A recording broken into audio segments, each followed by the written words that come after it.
ایک آدمی کا اونٹ رات کو بہت زیادہ روتا تھا۔ وہ آدمی میرے حضور علیہ الصلاۃ والسلام کی خدمت میں حاضر ہوا، عرض کی حضور بندہ نواز میرا ایک اونٹ ہے جو رات کو بہت زیادہ روتا ہے، حضور آپ میرے اونٹ سے پوچھیں کہ آخر وہ کس وجہ سے روتا ہے۔ آقا آپ تو جانوروں کی بولیاں جاننے والے ہیں، آپ تو جانوروں کے دلوں کے حال جاننے والے ہیں، آقا آپ میرے اونٹ سے پوچھیں نا کہ کیا اسے کوئی تکلیف ہوتی ہے جس وجہ سے وہ روتا ہے۔ میرے کریم نبی نے فرمایا اونٹ کو میرے سامنے لے آؤ۔ مالک دوڑ کے گھر گیا، اونٹ کو میرے کریم نبی کے سامنے لے آیا، میرے کریم نبی کی خدمت میں کھڑا کر دیا۔ میرے کریم نبی نے پوچھا اونٹ میاں تو کیوں روتا ہے، اور کیا تیرا مالک تیرے اوپر ظلم کرتا ہے؟ کہا نہیں جی ظلم بھی نہیں کرتا۔ کیا تیرا مالک تیرے اوپر زیادہ وزن ڈالتا ہے، کیا زیادہ بوجھ ڈالتا ہے؟ کہا نہیں جی یہ بھی نہیں کرتا۔ میرے کریم نبی نے پوچھا اونٹ کیا تیرا مالک تجھے چارہ نہیں ڈالتا؟ اونٹ نے کہا نہیں جی میرا مالک مجھے چارہ بھی ڈالتا ہے۔ اچھا پانی نہیں پلاتا؟ نہیں جی پانی بھی پلاتا۔ اور پھر تو کس وجہ سے روتا ہے، کیا تجھے کوئی تکلیف ہے؟ کہا نہیں جی تکلیف بھی نہیں۔ اونٹ نے کہا آقا تکلیف بھی نہیں۔ میرے کریم نبی نے پوچھا میاں آخر تو کس وجہ سے روتا ہے، وجہ تو بتا۔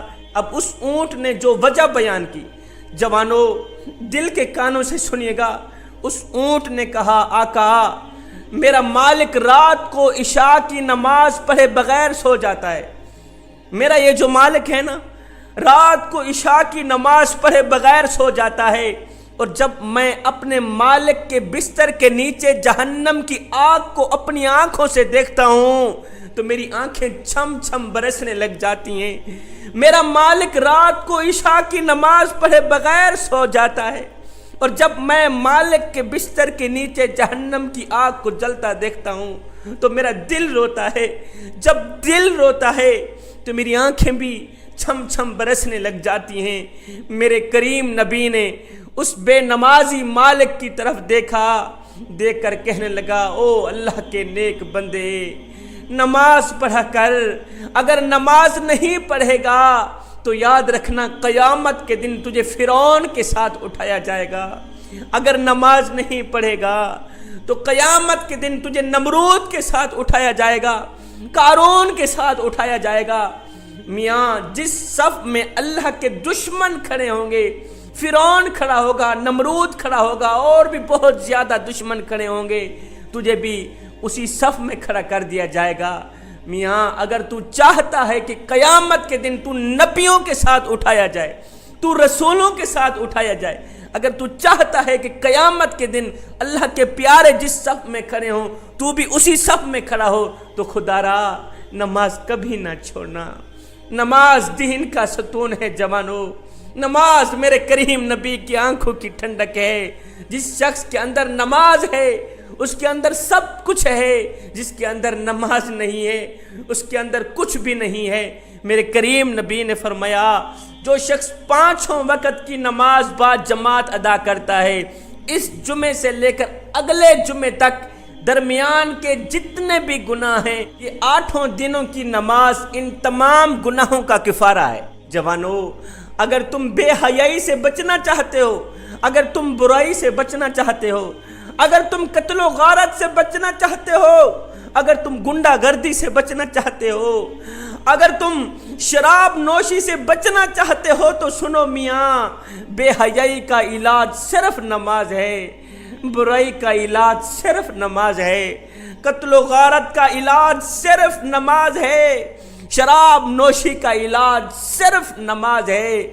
آئے حضرت سیدنا علی المرتضیٰ شیر خدا کرم اللہ وجہ الکریم نے فرمایا لوگو نماز کی فکر اپنے اوپر فرض کر لو، خدا کی قسم دنیا کی فکر سے آزاد ہو جاؤ گے اور کامیابی تمہارے قدم چومے گی۔ حضرت سیدنا ابو ہریرہ رضی اللہ تعالی عنہ سے روایت ہے، آپ کہتے ہیں میں نے حضور علیہ الصلاۃ والسلام سے سنا، میرے حضور علیہ الصلاۃ والسلام نے فرمایا صحابہ اگر کسی شخص کے دروازے کے سامنے نہر بہہ رہی ہو، دریا بہہ رہا ہو اور چشمے کا پانی بہہ رہا ہو، اگر یہ شخص روزانہ دن میں 5 ٹائم اس چشمے کے پانی سے نہائے تو تمہارا کیا خیال ہے اس کے جسم پر کوئی بھی میل باقی رہ جائے گی۔ صحابہ عرض گزار ہوئے، سونیا جو شخص دن میں 5 ٹائم چشمے کے پانی سے نہائے اس کے جسم پر تو کوئی بھی میل باقی نہیں رہے گی۔ میرے حضور علیہ السلام نے فرمایا صحابہ یہی مثال 5 ٹائم نماز کی، یہی مثال 5 وقت کی نماز کی ہے۔ جو شخص 5 ٹائم نماز با جماعت ادا کرتا ہے، 5 وقت کی نماز با جماعت ادا کرتا ہے تو یہ نمازیں بندے کے جسم کے اندر جتنے بھی گناہ ہوتے ہیں سب کو مٹا دیتی، بندے کو پاک و صاف کر کے رکھ دیتی ہیں۔ اللہ تعالیٰ نماز کے ذریعے بندے کے تمام گناہوں کو مٹا دیتا ہے۔ جوانوں، ایک فقیر تھا، اللہ والا تھا، درویش تھا، مست ملنگ بابا تھا۔ ایک خوبصورت بستی سے گزر ہوا، اس کا خوبصورت بستی سے گزرا، عالی شان مکان دیکھ کر، محل دیکھ کر اس نے کہا سبحان اللہ، اتنی خوبصورت بستی جس کو دیکھتے ہی جان میں جان آ جائے، اتنی خوبصورت عالی شان بستی۔ خیر آگے چلا گیا، کچھ عرصہ بعد جب اسی راستے سے اسی بستی سے گزر ہوا تو دیکھ کر حیران رہ گیا کہ وہ عالی شان مکان مٹی کے ساتھ مٹی ہوئے پڑے، ملبہ ہی ملبہ پڑا ہے، عالی شان مکان، خوبصورت بستی کا نام و نشان بھی نہیں ہے۔ وہاں ایک اللہ والا تھا، یہ فقیر اس اللہ والے کے پاس گیا، پوچھوں تو صحیح کہ آخر کیا وجہ بنی، یہ تو آباد شہر تھا، خوبصورت شہر تھا، آخر اس شہر کو کس بد نظر کی نظر لگ گئی کہ یہ شہر تباہ و برباد ہو گیا۔ یہ فقیر اس اللہ والے کے پاس گیا، پوچھا بابا جی آخر کیا ہو گیا؟ کچھ دن پہلے میرا اسی راستے سے گزر ہوا تھا، عالی شان مکان تھے، خوبصورت محلات تھے، اب جب کچھ دن بعد میرا یہاں سے گزر ہوا تو دیکھ کر حیران رہ گیا، وہ عالی شان خوبصورت مکان مٹی کے ساتھ مٹی ہوئے پڑے ہیں، آخر کیا وجہ ہے؟ اس اللہ والے نے کہا میاں وجہ اصل میں یہ ہے کہ بدقسمتی سے، بدبختی سے ہماری بستی کے قریب سے ایک بے نمازی کا گزر ہوا تھا، ہماری بستی کے قریب سے ایک بے نمازی کا گزر ہوا تھا، اس بے نمازی کی نحوست نے ہمارے خوبصورت آباد شہر کو تباہ و برباد کر دی۔ ایک بے نمازی کی نحوست اگر خوبصورت اور آباد شہر پر پڑ جائے تو ایک بے نمازی کی نحوست سارے کے سارے شہر کو تباہ و برباد کر کے رکھ دیتی ہے۔ مجھے بتاؤ تو صحیح، جس گھر میں سارے کے سارے لوگ بے نمازی رہتے ہوں اس گھر میں برکت کہاں سے آئے؟ اس گھر میں سکون کہاں سے آئے؟ اس گھر میں رحمت کہاں سے آئے؟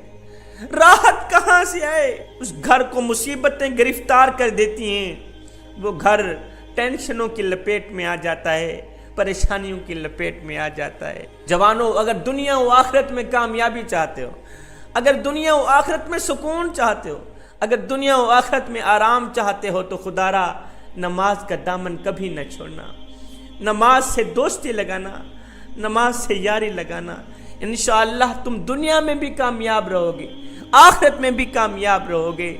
ہائے دن میں 5 ٹائم نماز پڑھنے کی اپنی عادت بنا لے، صرف یہ سوچ کر کے کہ ہو سکتا ہے یہ نماز تیری زندگی کی آخری نماز، میاں ہو سکتا ہے یہ اذان تیری زندگی کی آخری اذان ہو، میاں ہو سکتا ہے تجھے تیرا رب آخری بار بلا رہا ہو۔ اے بندے، اللہ جب ناراض ہوتا ہے روٹی بند نہیں کرتا، او میاں اللہ جب ناراض ہوتا ہے رزق بند نہیں کرتا، اللہ جب ناراض ہوتا ہے سورج کو حکم نہیں دیتا کہ فلاں شخص میرا نافرمان ہے، تیری کرنیں اس کے آنگن میں نہیں جانی چاہیے، نہ بندے نہ۔ اللہ جب ناراض ہوتا ہے تو سجدوں کی توفیق چھین لیتا ہے۔